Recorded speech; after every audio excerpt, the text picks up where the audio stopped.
Well, my friends, for the rest of the hour, we're going to shift gears out of the engineered rebellion now sweeping the Arab world from North Africa into Saudi Arabia.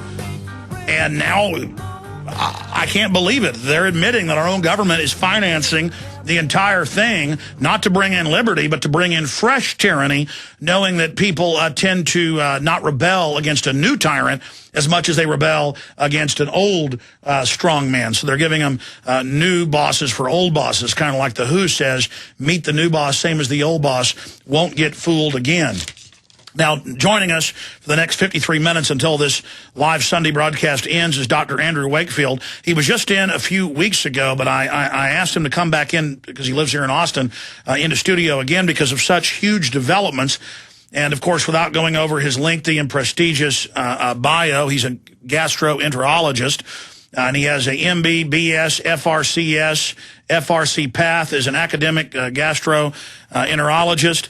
He received his medical degree from St. Mary's Hospital Medical School, part of the University of London in '81. One of the fourth generation of his family to have studied medicine at the teaching hospital. He pursued a career in the gastroenterology surgery with a particular interest in inflammatory bowel disease. He qualified as a fellow with the Royal College of Surgeons in '85, and in '96 was awarded a Wellcome Trust Traveling Fellowship. And his bio just goes on and on and on from there. Callous-disregard.com is one of the sites. VaccineSafetyFirst.com is another. He has a new best-selling book out that you've probably seen featured on Good Morning America, Anderson Cooper. I mean, the list goes on and on. But a year ago, they ran a hoax against Dr. Wakefield, similar to WMD's in Iraq, and they said he had lied about studies he did linking the one particular vaccine to autism.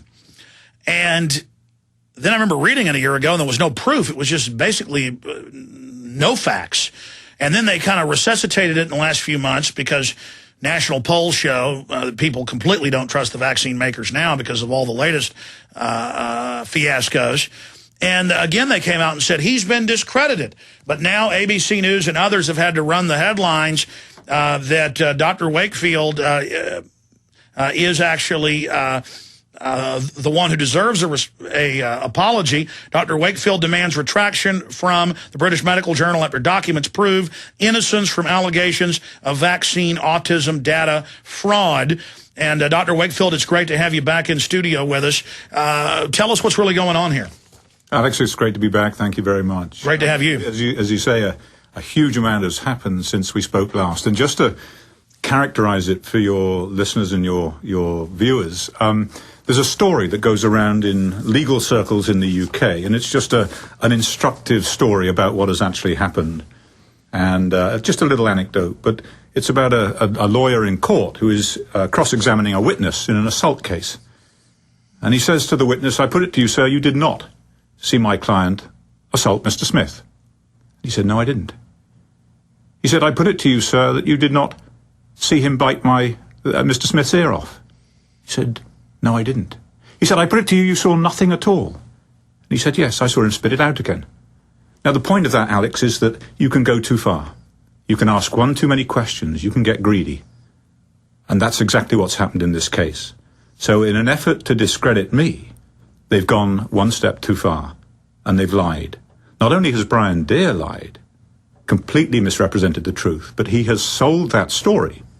He has hijacked the British Medical Journal, a once reputable journal, to buying into his story without checking their facts and publishing it in not only the national media in the UK, but the national media all over the world, but particularly here in the United States. And for those that don't know in my long intro, for some that don't know about this huge international story, boiling it down, from the start to the finish, what happened? What have they claimed? What's behind it? Well, on the one hand, we've got children who've been damaged. They were normal. They regress into autism after vaccines. They developed bowel disease.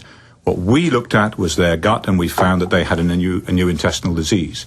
On the other side of the equation, the allegation against me is that I falsified the records, I changed children's records, and I changed test results to manufacture a new disease and then publish on that disease in The Lancet, a disease that Brian Deere, whatever expertise he has, I have no idea, says does not exist. And the documents that we now have proved beyond a shadow of a doubt that 14 months before the paper was published, the world's leading pediatric gastroenterologist, John Walker-Smith, went to the pathologist and identified, independently of me, nothing to do with me at all. You didn't even know about this? No, the pathology they found in the children, quite independent of me, and he reported this at a meeting in London.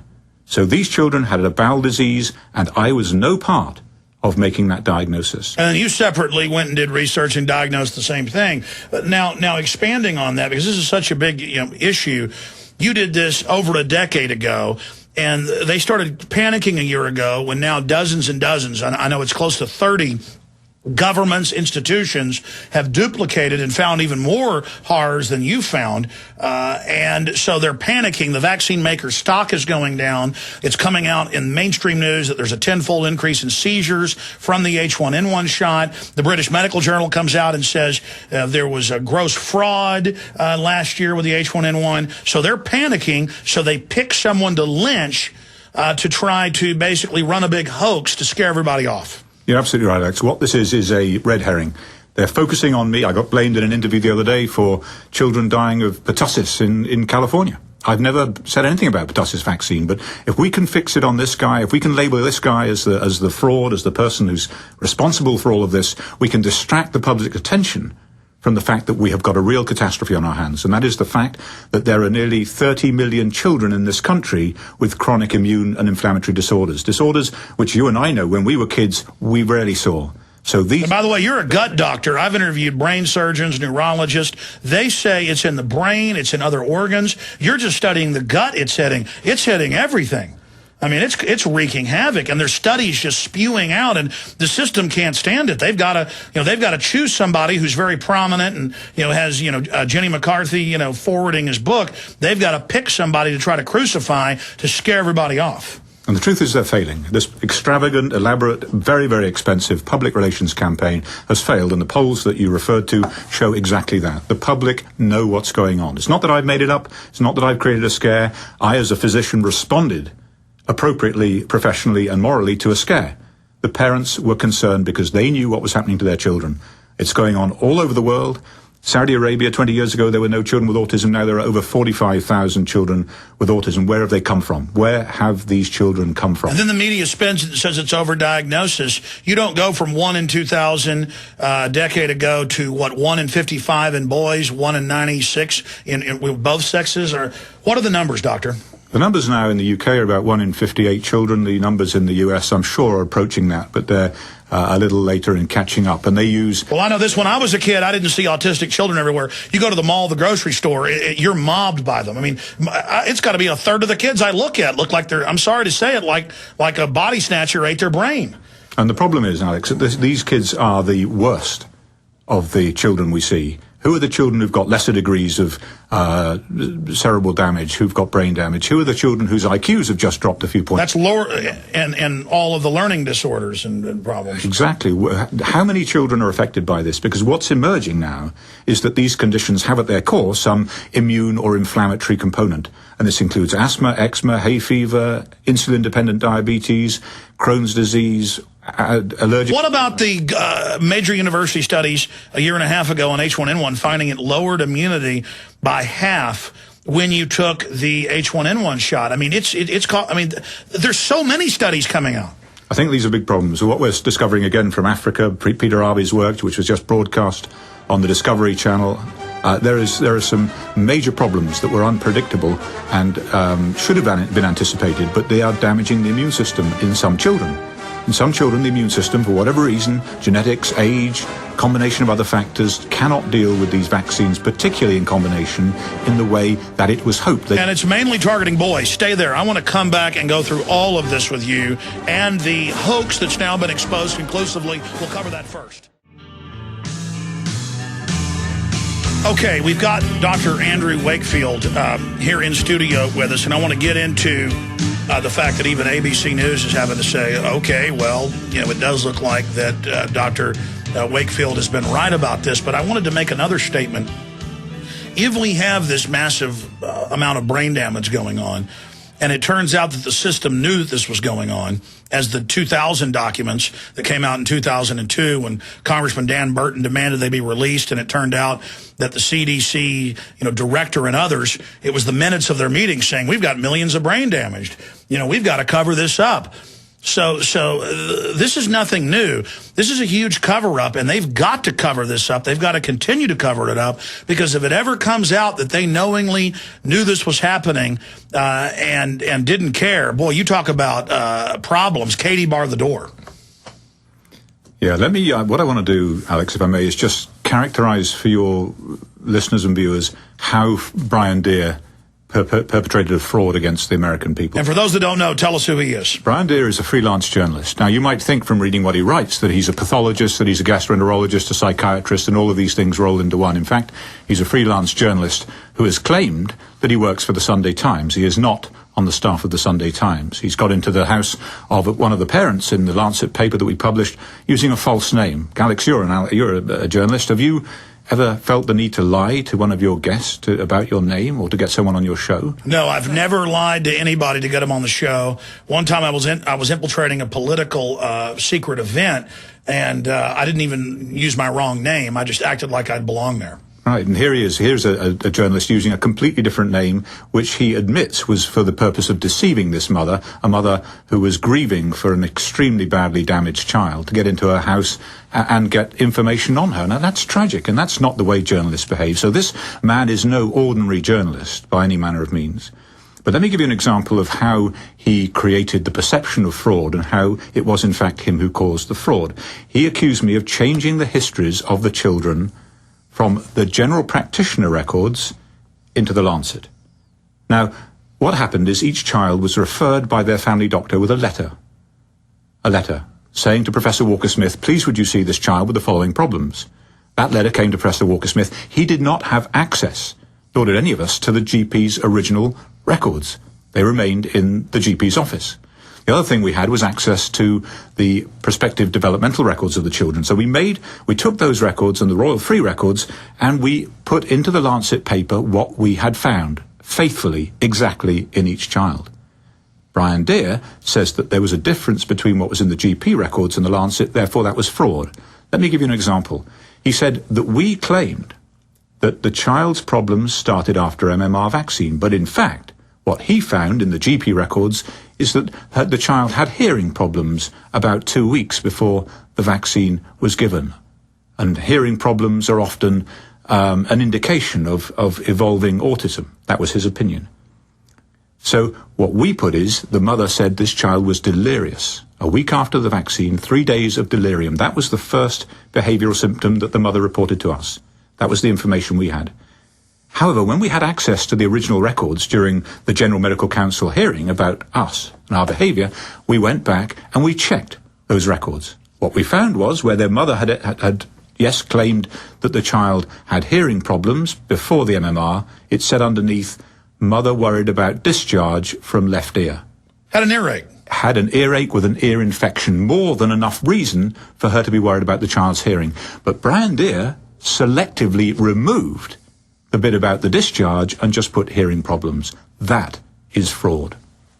But when I read what he said about you, it was so flimsy, and also not even correct. But now expanding on this, because the issue is we have all these autistic children. The epidemic is becoming a pandemic. It's getting more and more wild, more and more insane. More and more mainline studies are coming out, backing up and quite frankly dwarfing your findings. And now the big announcement here is Dr. Wakefield demands retraction from British Medical Journal after documents prove innocence from allegations of vaccine autism data fraud. The big development here is separate scientists, prestigious ones, they found what you found before you even found it, and you didn't even know this. Yeah, well, so, I mean, they're claiming you just pulled this out of a hat, and now it turns out prestigious scientists in your own country and doctors were finding the same thing. The same team, working on the same team as I was on, but independently of me, in order to confirm before he went and presented to this meeting exactly what was going on in the intestine of these children, he independently went and had the tissues reviewed by the senior pathologist at the hospital with an expertise. Yeah, that's who confirmed it. Yeah. That's right. Now, he did it to the highest standard of scientific rigor. He did it in a blinded fashion. So He, the pathologist looking down the microscope, did not know the diagnosis in the child or their symptoms. All he had was a slide or a set of slides to look at, and he made the diagnosis based on that. And when it came out, it was colitis, colitis, colitis, colitis, colitis. Inflammation of the bowel, exactly as it was faithfully reported in the Lancet paper. And it turns out you didn't even know about this, but they're running around saying you just made it up, but here it is separately confirmed. It is so bizarre. They have gone so far out on a limb. They have made such a fool of themselves. And the BMJ, the British Medical Journal, simply, I believe, did not check their facts. They went out and made these wild allegations. And the consequences for me, Alex, I can live with that. I'll deal with it, okay? But for children who have got bowel problems, who will now not get investigated appropriately because the doctors will say, well, that was all a hoax, that was all a fraud, we won't bother. Thousands of children around the world will suffer directly as a consequence of it. Yeah, but I was reading, and I've got the articles right here, Bill and Melinda Gates, the Rockefeller Foundation, they're pouring funding into vaccines being related to bowel disorders right now. I mean, that's all over the news, and there's all these other big studies coming out confirming what you've said. Well, I'm interested to hear that because so far, Bill Gates has been pouring money into making sure that every child in the world gets vaccinated and vaccinated. Well, no, but then also what I'm saying is, and then the treatment of all these burgeoning bowel problems that we're seeing. But separately, there's a lot of other scientific institutions and doctors that have found similar findings to yours. Yes, indeed. And there are people from as far afield as Poland, from Italy, from Venezuela, from Canada, from the United States of America, and independently from the UK, have found the same bowel disease that we have reported. And so it's real, it's a fact, it's a real. And the great thing is that you can treat these children. You've taken a disease that was historically a dead end. You're broken, your kid's broken, put them in a home, forget about it, move on. No, they're not. They're suffering, and they can be helped. And what's forgotten about in all of this, in this deliberate smoke and mirrors exercise of the public relations, is that the children behind this are suffering from a severe condition that can be ameliorated, can be treated, they can be helped. And that's where our attention should be focused. So now, for those that don't know, though, just getting into the science of it, I want to come back and get into some of that and also talk about where we go from here and where this epidemic is going. But the stomach, the intestines, the whole tract has more flora and fauna, more, autoimmune connections, to put it in layman's terms, than any other part of the body. And so when you start getting injected with all this foreign matter, it can cause problems in your intestines. And as we all know, as you said a few weeks ago, when you get, drink a bunch of beer, you feel it in your brain. The intestines and the stomach, they are massively connected to the rest of the body, especially the brain. Yeah, the way we're trained in medicine is that I'm a gastroenterologist, stick to the gut. I'm a psychiatrist, stick to the brain. No, that's not the way it works. We're one, we're part of the same thing. And the gut is, in fact, the biggest immune organ in the body. 70% of the body's immune system is in the gut. It's got more neurons in the gut than you have in the brain. It's an extraordinary thought, but that's the truth. And, of course, it's where we encounter the majority of bacteria, viruses, foodstuffs, foreign antigens, foreign proteins. And therefore, the gut is key. Stay there. Let's break. And we're spending a lot of time on the book, Callous Disregard, Autism and Vaccines, The Truth Behind a Tragedy, Andrew J. Wakefield, and, of course, forward by Jenny McCarthy. And he's working on a really big story here in the next few weeks that he's hopefully break here after he gets back from Arizona. We're going to leave it at that, probably get Jenny McCarthy here on the show to talk about that as well. But we're blessed to have Dr. Wakefield right here in Austin. But it's not just that I've read the science, read the background, read the research. I've seen all the other studies. I've interviewed other medical doctors who found the same things. I read news all day long. I see similar things coming out all over the world, but finishing up with how this hit piece got written on you, why it got written on you, and how important it is now that you've been able to dig into it and find out that it was completely manufactured. Let's get into the Brian Deere, Rupert Murdoch connection to Big Pharma. Well, there's, people talk about conspiracy, and let's just put that to one side. Let's just say there's a ruthless, pragmatic effort to protect your bottom line. And that's what matters to you. Protecting policy and profit. And I think that's what we're witnessing here. And so in the UK, what we have is the Lancet, the journal in which we publish this, which is owned by the publishing company Elsevier. The head of Elsevier also happens to sit on the board of GlaxoSmithKline, or at least did when all of this was taking place. Now that's getting a little uncomfortable, a little cozy, that relationship. Here we have the manufacturer of the vaccine that we're calling into question, and he's in charge of the medical journal that's responsible for publishing our work and then retracting the work later on.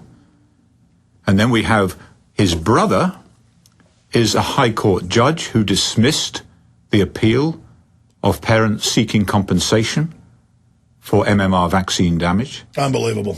You know, this is all just a little too close. Well, it's a conflict of interest. It's a conflict of interest. Then we have the chairman of the panel, Dr. Kumar, who sat in judgment on me and found me guilty, who did not disclose the fact that he is a shareholder, a stockholder in GlaxoSmithKline. Now, the irony of this, Alex, won't be lost on you, because part of the case against me was conflict of interest. And here we have a conflict of interest that was completely undisclosed. And then just a few weeks after the decision of guilty against me and my colleagues, he goes out there and says we ought to mandate, we ought to force children in this country to be vaccinated. I remember that, and I saw how the media picked up on it. You could tell it was a PR drive. Then I'd read what they wrote about you, and it was hollow. There was no real allegations there. It was just kind of, and then he had a crooked toenail, and then his hair was sticking up one day, and Dr. Wakefield's not too nice, and... Yeah, I mean, it lacks substance. It really does lack substance, and it's really a contrivance that is largely... Well, it's a simple hype, that's been discredited. Everybody knows mercury's good for you. That Wakefield. Please continue. Mercury is a very good example, where they say there are studies after study after study that shows mercury is no problem. You've already talked about the documents that Dan Burton obtained under subpoena, showing that there was, in fact, a major problem that they managed to fudge out of the data. But the Food and Drug Administration, CDC, on record, ABC News reported on it almost a decade ago, 9 years ago. They're in the meeting going, millions have been damaged. We got to cover this up. That's right. How can we handle this in a public relations way? Not how can we help these children or prevent future children getting damaged, but how can we sell this in a way that gets us off the hook? And then the next thing they do is say, well, there are all these studies out there that show there's no problem. When there's a formal scientific analysis of those studies, 74% support the association between mercury thimerosal preservative and autism. What about the monkey studies coming out? Okay, the monkey studies are something I was involved in with the University of Pittsburgh. We designed those studies to look at the effects of the vaccine schedule. Not individual vaccines in isolation, but the schedule. What happens to kids in the real world from hepatitis B on day one right the way through to their preschool boosters, MMR, DTP, Hib, and all those things. What actually happens? What is the long-term consequence of those in terms of the gut and everything else? And the first two papers that have been published on that now show that as early as that first shot on the first day of life, then there are changes to the brainstem, a fundamental part of the brain that controls your breathing and your heart rate and your gut function, everything else, that then you start to damage that from very early on. Because it's not developed and it's not protected as much at a young age, correct? That's absolutely right. Absolutely right. It's not protected. It's more vulnerable. It's rapidly developing. And no one has ever done this study before. Why not?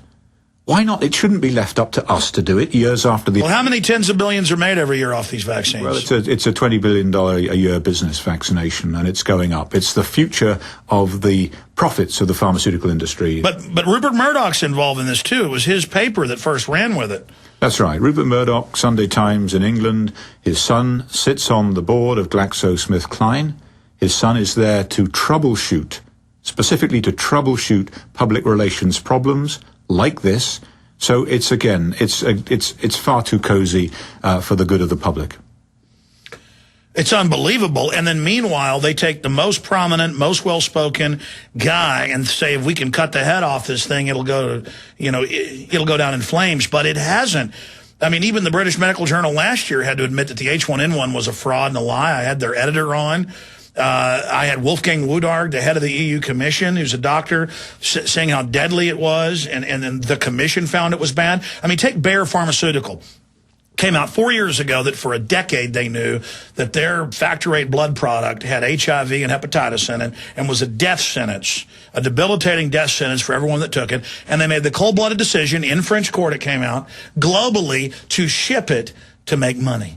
I mean, to give you an idea of big pharma, whether it's intentional or they're just ghouls who only care about bottom line, regardless, there's so much immunity being given to big pharma. Of course you're going to have these problems. Yes, it's astonishing to me that the people who allowed that to happen with HIV, hepatitis C, allowed to continue in business. It's absolutely extraordinary.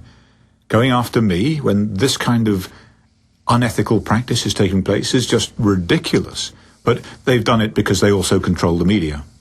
Not this show, fortunately, but they control a lot of the mainstream media in advertising revenue. So they will say, okay. Oh, yeah, you don't see drug ads here. Nightly news, half the ads are drug ads. You don't hear that here. They rely on them. They can't function without them anymore. So when they've got me on the show, they just say, give this guy a really hard time, don't let him speak, make a fool of him, get him off. Okay, well, we're going to break in 4 minutes. We're going to come back in the final segment, get into where we go from here and how serious this scourge is, humanizing this, talking about the children.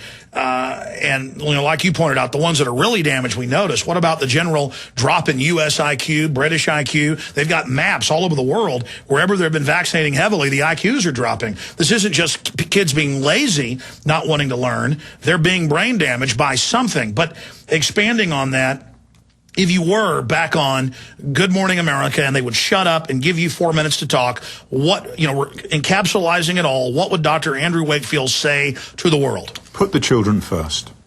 Above anything else, put the children first. Put the future of this country, put the future of the world first. Before profits, before policy. Let's do the right thing by the children. Vaccine safety first. Let's do the studies, let's do the science, let's find out. Let's not squander whatever benefits vaccines may have had by annihilating public confidence in vaccine policymakers because the public have been lied to. And that's what's happening now. And they know they've been lied to. Parents aren't anti-vaccine. What they are is anti-vaccine policymaker because it's they who have been lying to people. And that's got to stop. There's got to be transparency. There's got to be honesty. If a mistake's been made, let's put it right. Let's move on. But if you attrite public confidence in vaccine policy across the board, then you're going to run into major, major problems. And they have only got themselves to blame. Well, that was a quick summation, but I look at Bill and Melinda Gates and others. In fact, I saw the article earlier in the week. Will you guys print that, the Daily Mail? In Malaysia, they've released genetically engineered mosquitoes that go breed with the same type and then basically genetically engineers it through the next generation to die young. Sounds pretty dangerous to release that open air. They're coming out with DNA vaccines where they, quote, inject hundreds at once. So complex, no one could ever know what this is going to do. We're going to break. I want to come back and talk about absolutely, I mean, vaccination's a 400-year-old technology. I'm not saying that there isn't some benefit, tetanus, you name it, but exactly, my children, I've got 3 of them, never had anything in them. Not because I don't believe there could be some good in vaccines, but because if these companies will ship out AIDS-filled Factor VIII and mercury-filled shots, I mean, it's Russian roulette with my children. But I've been spending a lot of time on this vaccine issue because, well, I mean, I go to church, I go to the mall, I fly on an airplane, I take my children to a movie. And look, folks, when I was, 5 years old going to the movie, there weren't autistic children everywhere screaming in the middle of the movie. I mean, this is not fake. This is not made up. This is real. I go to the hike and bike trail, autistic kids all over the place. And these are good people who don't deserve to be brain damaged. These are human beings.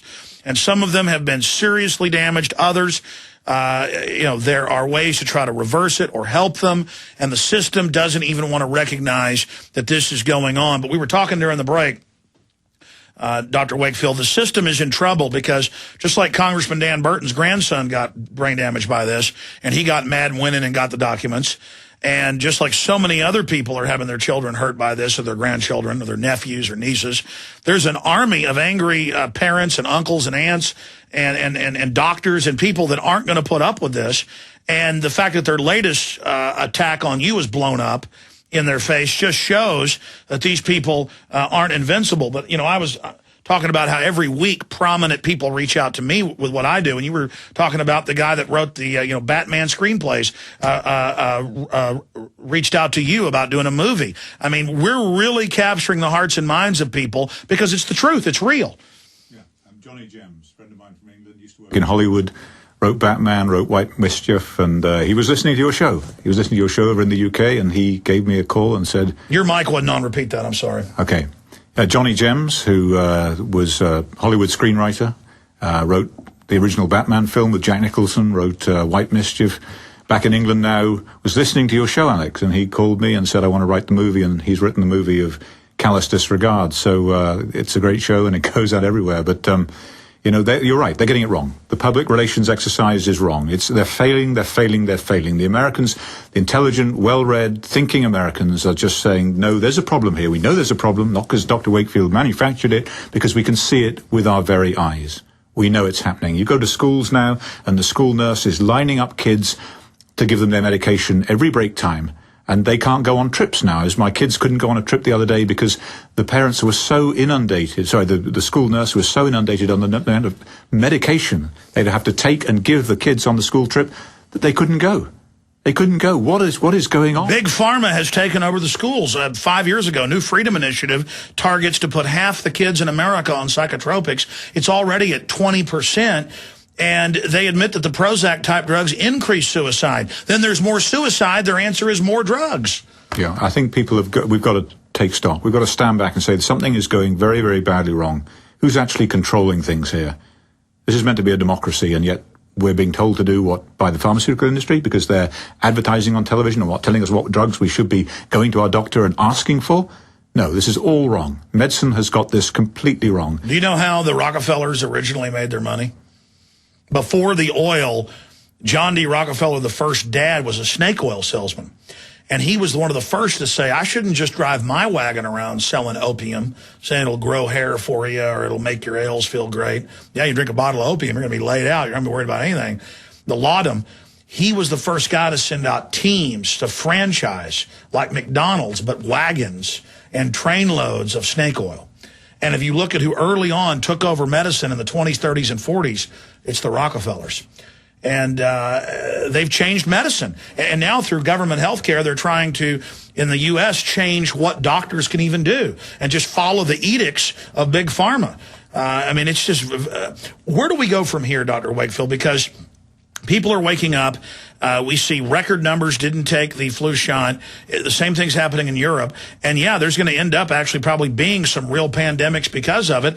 But then what do you do? I mean, do you play Russian roulette and give the vaccines and watch your child drift away, you know, into la-la land? Or do you wait for the pandemic to come because nobody's taking vaccines? Well, I think that physicians and scientists need to take their responsibilities very seriously, not be beholden to the pharmaceutical industry because that's who's paying them. They've got to stop that. They've got to stand together and say, no, medicine and science will not be treated like this, will not be bullied, will not roll over in the face of this kind of assault. We'll stand together and answer the questions on behalf of the patients. Put the patients first, not policy, not profit, and only in that way, if there is a concerted, a united resistance to the pressures put on us by the pharmaceutical industry, then we'll be able to start to address this question on behalf of the people who matter, and that is the patient. And by the way, talking about draconian, we saw it in 2009 where they tried in New York and Massachusetts and other places to make people take vaccines. And, of course, that failed because the medical doctors and nurses, they were saying, I'm not taking that stuff. And when I've refused to give my children shots, the nurses will privately go, you're smart, I don't do it either. I mean, we know that something is, cause and effect here is happening. And so what do you see the system doing in the future to try to ram this down our throat? I mean, they're so authoritarian, they're already trying to make us. Well, one thing that and this may sound anti-American, it's not at all, is that you need to take the profit element out of vaccine production. If you're going to mandate for every child in the country, or in the world, in fact, a vaccine, then you've got to make absolutely certain that it's safe. Take the profit motive out of it. If you're the government, the government should manufacture the vaccines. The government should ensure, beyond a doubt, that the vaccines are safe. What, like hire 10 private random companies to study it and, certify it? Or yes, absolutely. And make sure that the safety studies are done before you mandate that vaccine. But as long as that massive profit motive is there, then corners are going to be cut, officials are going to be bought off, there are going to be problems.